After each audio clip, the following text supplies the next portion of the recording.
right, so let's talk about children with demons. How do you know that the child has a demon? Well, biblically, one of the ways that we see that a child has a demon is through seizures. Another way you may know your child has a demon is through anger, through night terrors. But I believe the biggest thing, the Lord gives us something called discernment, and you might call it an instinct, but God gives us authority over our children.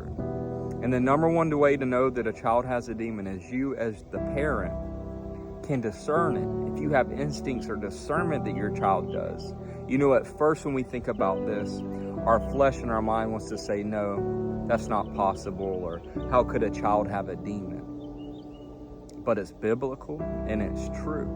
So you as the parent first have to ask yourself, do I think that the anger or the terrors that my child has, is it a spirit or is it normal? And God will give you the discernment to discern that. That would be one. Number two, if you do discern that your child has a demon, well, what's next?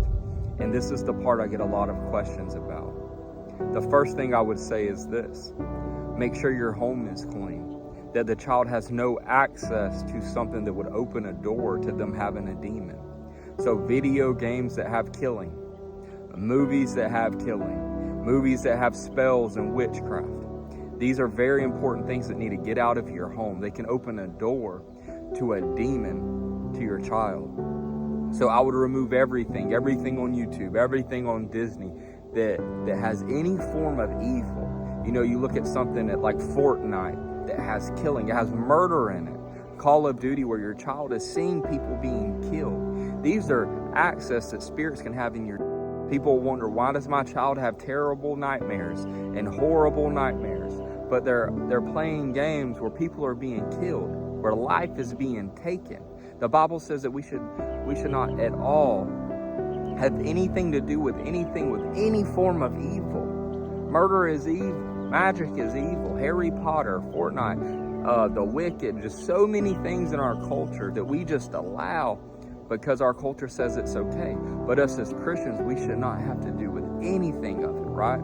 So first things first, close every door. Get anything out of your home that is demonic and evil. Even if the world says it's okay, you as a Christian, remove it.